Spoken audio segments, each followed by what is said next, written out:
की रोटी खा सकता है, चूल्हा जला सकता है। इन्होंने जो ये कानून जो घुमाए, इसमें बड़ा घुमाव है। जब पूछोगे तो मैं आप बता दूंगा। ठीक है संजय जी, जरा जवाब दे दीजिए। बहुत हो चुका, हम आपसे पूछेंगे कैसा रहा भारत बंद, तो आप कहेंगे कि कोई असर नहीं रहा भारत बंद का, वो अलग चीज। लेकिन क्या ये सच नहीं है कि जब इस तरह के आंदोलन होते हैं तो सड़कें बंद होती हैं? सरकार की तरफ से भी कई जगहों पर रूट डाइवर्ट कर दिया गया, सड़क बंद कर दिया गया, हम लोगों को परेशानियां हो रही हैं। जो महत्वाकांक्षी परियोजना है मेरठ से दिल्ली के एक्सप्रेसवे, प्रधानमंत्री की ये पहली परियोजना थी संभवतः सड़क के क्षेत्र में, और वो आज तक उसका फायदा लाभ नहीं उठा पा रही है जनता। तो ऐसे में आप लोग क्यों चुपचाप बैठे हैं? क्यों नहीं खत्म करा रहे हैं? बातचीत क्यों नहीं कर रहे? 11 महीने शांति से बैठ गई है सरकार, कुछ नहीं, हम बात करने के लिए तैयार हैं, वो आए बात करने के लिए, ऐसे चलता है क्या? देखिए, प्रजातंत्र में किसी को भी आंदोलन करने का अधिकार है, इस बात को प्रजातंत्र, लेकिन आम लोगों को एक मुश्किल का सामना करने का तो अधिकार नहीं है। मैं अपनी जगह पर आ रहा हूं। किसान जैसे मातृत्व शब्द का इस्तेमाल करके उसका राजनीतिक उद्देश्य पूर्ति करना, अपने स्वार्थ को पूर्ति करना, ये सब अगर व्यवस्था, एक किसान जैसे शब्द का, इस शब्द का प्रयोग करना, और वो शब्द जो किसी मां से कम नहीं है, और उसका हाल लेकर उसका ढाल बनाकर राजनीति करना, यही काम राकेश टिकैत जी कर रहे हैं आज के तारीख में। तो उस राजनीति को करने का मौका क्यों दे रहे हैं? ये 3 कानून है। हमारा संविधान कहता है कि कानून संसद में चुने गए प्रतिनिधि के द्वारा पास किए जाते हैं, उसके बाद राष्ट्रपति मोहर लगाते हैं।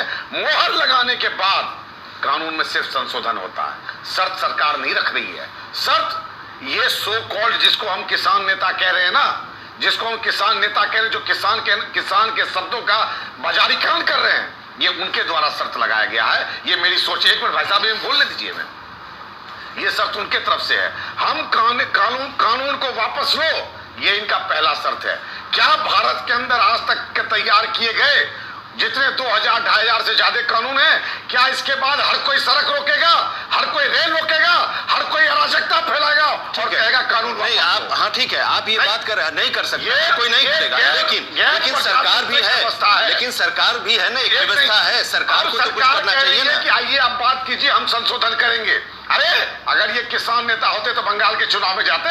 ये तब तक बात नहीं करेंगे जब तक उत्तर प्रदेश का चुनाव नहीं हो जाएगा। ये तब तक बात नहीं करेंगे जब तक हरियाणा और पंजाब का चुनाव नहीं हो जाएगा। आपको आज मैं बताता हूँ, आज सभी पार्टी वहां पे, यानी कि सरकार भी तब तक चुप रहेगी, सिंधु बॉर्डर पर बैठे रहे, लोगों को परेशानी हो, कार्रवाई नहीं चाहती है, एक्सप्रेसवे बंद रहे, लोगों को परेशानी होती रहे। ये उसका एक नाजायज फायदा उठा रहे हैं। तो फायदा आप तो उठाने दे रहे हैं ना, पार्टी के लोग समर्थन में। अरे आप तो उठाने दे रहे हैं ना, रेल रोक दिया जा रहा है, तो सभी पार्टी के रिप्रेजेंटेटिव उसके अंदर मौजूद थे। तब कहा था ये चीज? काले कानून में क्या कानून काला है, जरा ये बताने की कोशिश करें। अगर मंडी इतनी अच्छी थी, इतना ही प्रॉपर था, कहां मंडी खत्म किया गया? और अगर इतनी, अब देखिए एक चीज और है, बीजेपी के नेता या जो सरकार में जो लोग हैं, वो लोग बार बार ये कहते हैं कि ये तथाकथित किसान, अगर ये तथाकथित हैं, आपको लगता है, मानते हैं, तो फिर आप 11 राउंड बातचीत क्यों किया आपने इन लोगों से, इन्हीं लोगों से? क्यों इन लोगों से बात कर रहे हैं और अभी भी क्यों ऑफर दे रहे हैं? सवाल तो ये भी है ना। किसान मोर्चा शब्द से बातचीत किया, तो संयुक्त किसान मोर्चा में तो वही लोग हैं, उसी में तो राकेश टिकैत है, उसी में तो बाकी लोग हैं। उसमें से कितने लोग ऐसे थे जो किसान की भलाई चाहते हैं? अगर व्यवस्था इतनी सुदृढ़ थी तो किसान की उन्नति प्रगति क्यों नहीं हुई? कुछ तो कारण रहा होगा। मंडी कहां खत्म किया गया?